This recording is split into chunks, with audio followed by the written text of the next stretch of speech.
नमस्कार दर्शक बंधु विंड ओडिया पाणीपाग चैनल को आपन को स्वागत। दर्शक बंधु राज्यर विभिन्न अंचल में आरंभ हो जाइए काल बैशाखी वर्षा। विंड ओडियार पूर्वानुमान अनुसार वर्तमान राज्यर उत्तर पश्चिम अंचल गुड़िक हल्का फुल्का वर्षा देखा मिलूँ। तेज पाणीपागर बड़ सूचना बर्तमान सामना आसूची। राज्यर किसी जिले में अति प्रबल वर्षा हेब। दर्शक बंधु केउ जिले में वर्षा हेब, खरा को लेकिन कौन रही बड़ खबर आसतु आज भिडियो संपूर्ण आलोचना करवा। दर्शक बंधु मु दीपक कुमार आपको स्वागत करुच्ची पाणीपाग खबर को। आप सैटेलाइट इमेज देखु आपंकर उत्तर प्रदेश रु ओडिशा पर्यंत गोटे ट्रफ लाइन रेखा लंबी जाइछि, जहाँपाई कि राज्य में बढ़ वर्षार स्थिति। यही समय मध्य आंचलिक पाणीपागर बड़ सूचना सामना आसुछि। पाणीपाग सूचना देछि आगामी 2-3 दिन मध्य मिनिमम टेम्परेचर रे कमी आसीबो। ता सहित जो गरम गुळुगुळु देखा मिलुथिला से सामान्य 2-3 डिग्री कम हेबो। कहीं 19-20 तारिख में सर्वाधिक वर्षा पवन ओडिशार विभिन्न अंचल होबार आशंका रही। दर्शक बंधु तेज दर्शक बंधु आज आपंकर केतक अंचल प्रबल गरम देखा मिलुथिला, बौद्ध में तापमात्रा रेकर्ड करुच्ची। तेज पाणीपाग सूचना अनुसार आप देखु पश्चिम उत्तर ओडिशार केतक अंचल काल बैशाखी देखा मिल पारे। संबलपुर, सुंदरगढ़, झारसुगुड़ा, अनुगुल, मयूरभंज ता सहित केउंझर जिला को येलो अलर्ट रही। यही सब जिलार स्थान स्थाने मध्यम प्रबल वर्षा 40-50 किलोमीटर बेगे पवन होबार आशंका रही। तेज दर्शक बंधु 19-20 तारिख में केतक अंचल पवन बेग प्राय 70 किलोमीटर पर्यंत जापे बोली वर्तमान सामना आसूची। किंतु वर्तमान समय बड़ खबर होउची जो ट्रफ लाइन रही यार प्रभाव में 19 तारिख में केतक अंचल वर्षा रहा। मोबाइल स्क्रीन देखु।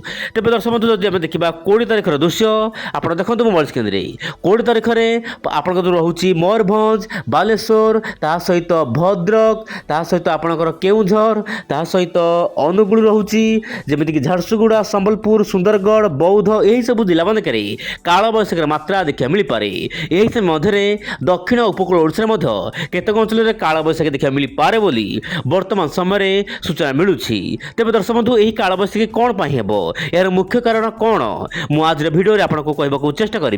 तेज गत 15 दिन है मुझे रह रह भिड मानक कहवाक लगी कि 15 तारिख पर पाणीपाग बदल पाणीपाग बदल जाइए। नयागढ़, खोर्धा, कंधमाल केतक अंचल आसंता काली आप जानते वर्षा पवन देखा मिलूला। एवं दर्शक बंधु आप मोबाइल स्क्रीन देखिपे वायुर चलन।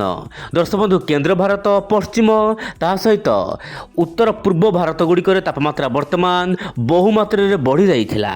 यार मुख्य कारण कौन थिला दर्शक बंधु ना मुख्य कारण होची बंगोपसागर जो गुरुचाप बल सृष्टि होता। गुरुचाप बल कौन रहा ना बंगोपसागर जलबाष्पूर्ण वायु को स्थल भाग को आने सुविधा है। सहित उत्तर पश्चिम दिगु शुष्क वायु है, जहाँपाई कि दर्शक बंधु उपकूल ओडिशा गरम गुळुगुळी ता सहित पश्चिम अंचल गुड़िक प्रबल मात्रा गरम देखा मिलूला। किंतु वर्तमान समय तापमात्रा सामान्य कमिबार संभावना रही।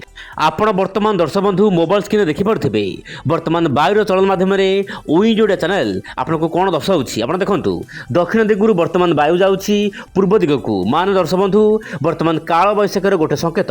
ता सहित मुझे कहली उत्तर प्रदेश ओडिशा पर्यंत गोटे ट्रफ रेखा रही ये ट्रफ रेखा सामान्य डीप बा गभीरतार रही कि काल बैशाखीर मात्रा बढ़ापी पाग अनुकूल हो पारे।